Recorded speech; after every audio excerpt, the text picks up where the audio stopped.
Attention, monsieur, celui-là, ne le trompez jamais. Il pourrait vous foudroyer. La fumée de Satan a pénétré dans les murs du Vatican. Inimaginable. Ce demande de vengeance ancienne.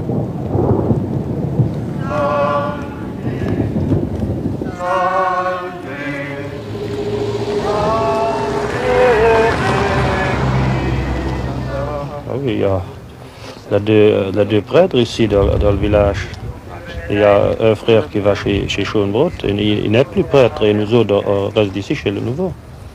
C'est toujours dommage. Parce qu'avant ça, on avait une bonne famille, on n'avait pas des ennuis et tout ça. Et si on est catholique, on doit aller avec le pape et l'évêque. Autrement, on n'est plus catholique.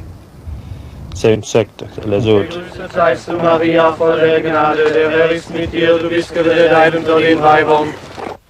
On nous excommunie, enfin, on a excommunié notre curé d'une église dont il n'a jamais fait partie. Donc cette excommunication n'a pas, à nos yeux, n'a pas de valeur. Vous ne faites plus partie de l'église catholique alors? Aussi. Mais l'église conciliaire n'est plus catholique. Ce ne sont pas nous qui ont changé la doctrine, mais ce sont les modernistes, les progressistes qui changent tout le temps. Dans vos familles ici, on n'utilise jamais les moyens contraceptifs? Non. Je ne pense pas. D'ailleurs, ils sont défendus par l'Église, donc c'est clair.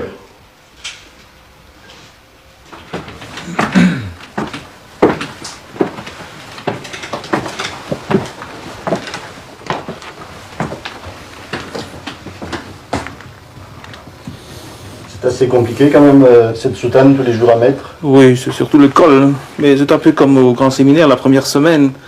Là, on mettait plus de temps pour s'apprêter, pour descendre à la prière le matin. La première fois qu'on revêt cette soutane, on est fiers. On est très fiers, mais on se sent aussi directement séparé du monde.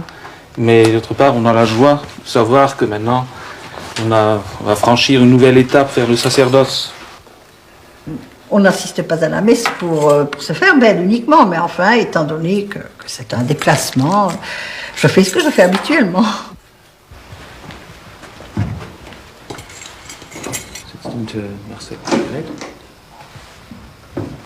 Omnibus sanctis et vobis fratres, quia pecca venimis cogitatione verbo et operi. Mea culpa, mea maxima culpa. Et elemosinas ilius in arabit omnis ecclesias sanctorum. Deo gratias. Ja, ich hätte aber gedacht, das ist nicht ein bisschen zu kurz. Ne? Wir müssen also Deo gratias. Ne? Nochmal zurück. Schön, sag mal Deo gratias, nicht so schnell. Deo gratias. Nein, ist zu schnell. Deo gratias. Und du? Deo gratias. Ja, jetzt knien. Et vous attendez toujours de l'église catholique qu'elle vous donne son point de vue? Je pense qu'elle ne le donnera plus. L'Église d'aujourd'hui, elle ne donnera plus son point de vue.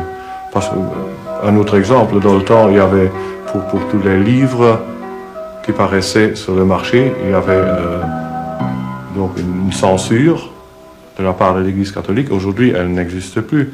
La même chose pour les films, etc. C'est ça, oui. Et vous regrettez un peu cette censure, au fait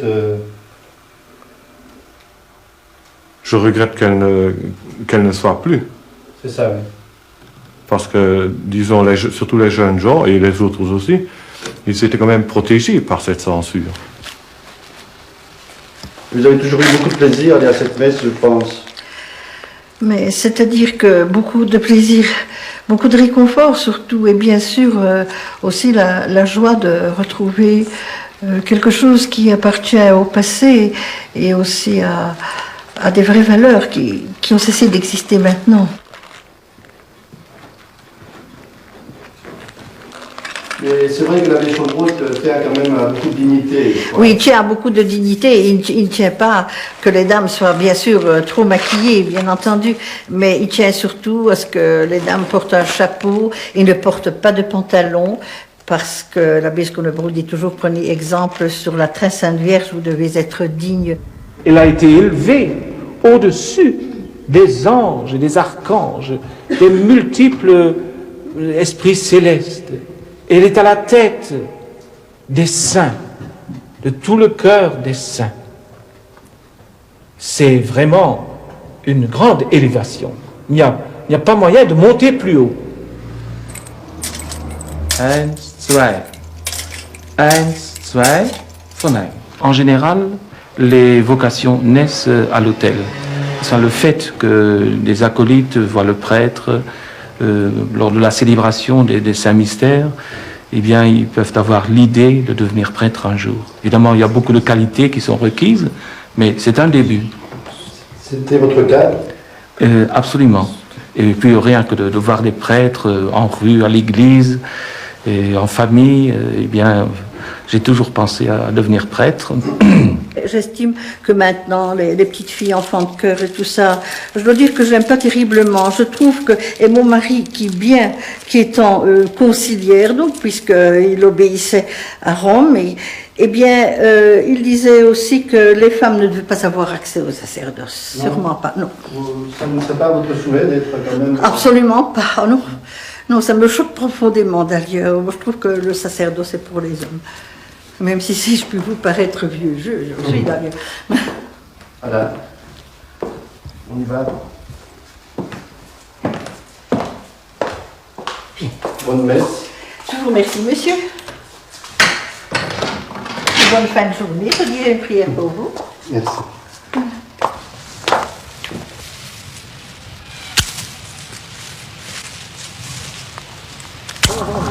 C'est une vraie messe, nous sommes sûrs que c'est une vraie messe.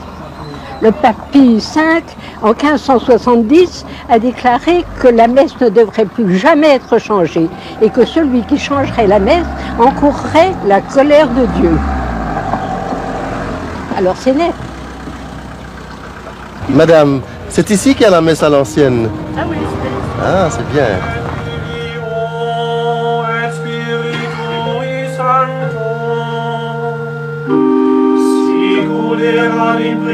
Je ne sais pas si les gens s'imaginent, mais le prêtre, il commande Dieu quand il est à l'autel. Au moment de la consécration, il fait descendre Dieu sur l'autel. Vous vous rendez compte, ça? C'est un miracle. Quelle puissance qu'a le prêtre. Ce n'est pas nos prêtres modernistes qui autour d'une table font le président ou l'animateur, distribuent les bonbons ou les knick-knacks à certaines communions. Ce dernier office, on avait été, donc il fallait tremper ce petit pain dans le calice. Je n'ai eu garde de le faire, premièrement parce que ça me choque, et puis secondement, je trouvais que c'était pas très propre.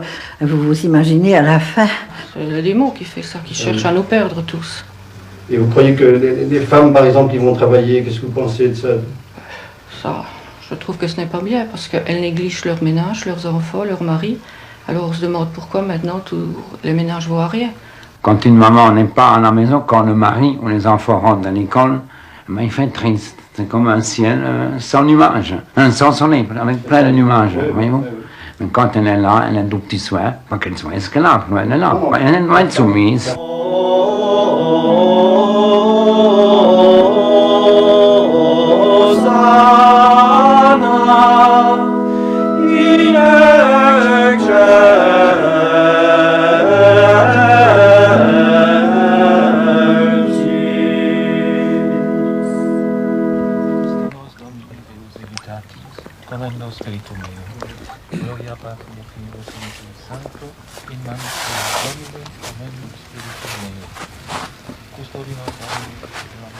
Nous avons toujours cru à la papauté. En ce moment, c'est difficile de reconnaître la papauté telle qu'on l'a vue dans les siècles passés. Il y a des problèmes. Peut-être il y a plus de péché dans le monde maintenant parce que les hommes avaient perdu le sens de le péché. Il y a 50 ans que les femmes catholiques n'auraient pas pensé à s'habiller comme maintenant, sur les plages surtout. Et ça, c'est dommage.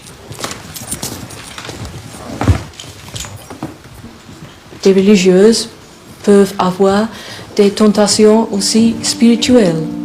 Peut-être c'est difficile à croire, peut-être de temps en temps c'est difficile à vraiment croire qu'on est aimé par Dieu.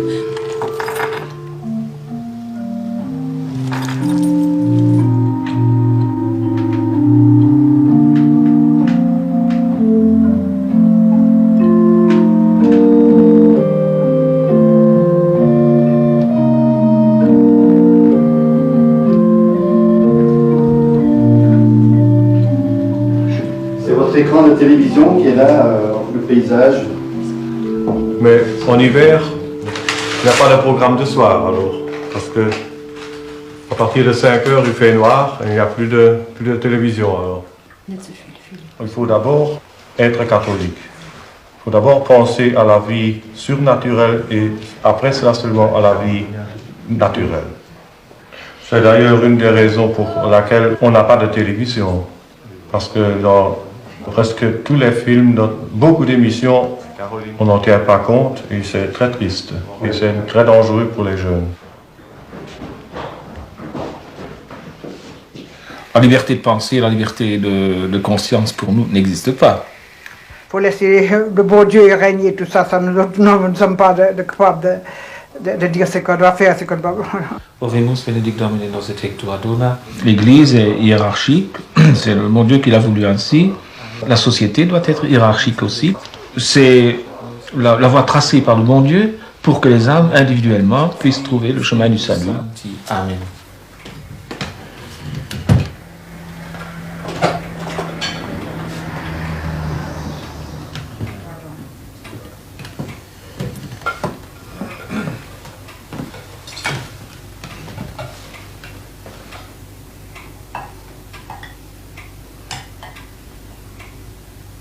Merci, madame. S'il vous plaît. Bon appétit, monsieur. Merci, madame Benzen.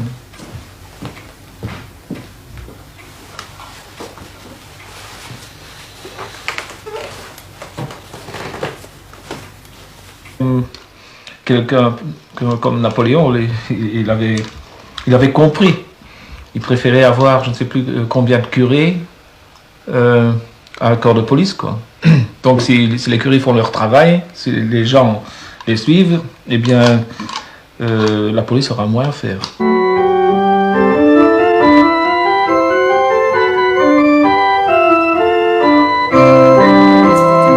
Les démocraties attribuent trop d'importance aux hommes. Le prêtre se trouve à un niveau excellent. Le prêtre est un homme de la foi, surnaturel, il est près de Dieu.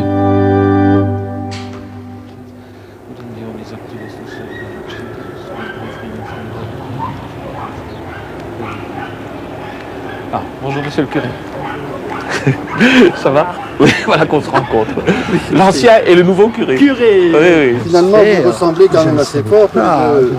C'est vrai, je dis que monsieur le curé a gardé, la doctrine, dans une large mesure, la doctrine de l'Église catholique, mais dans les formes, n'est-ce pas, il s'est adapté par obéissance à l'évêque, un évêque qui est arrivé ici dans le diocèse en civil. Nous ne savons toujours pas qui est le bon curé. Ah, ça c'est le curé de l'église officielle, et moi je suis le curé devant le bon Dieu, je dirais. Tant mieux alors.